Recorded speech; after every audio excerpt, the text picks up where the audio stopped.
তুমিও কথা দিয়ে কথা রাখো নাই, আমিও কথা দিয়ে কথা রাখতে পারি নাই।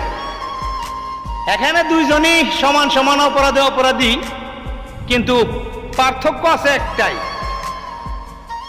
তুমি আমার হবে বলে কথা দিয়েছিলে, কিন্তু আমার হও নাই।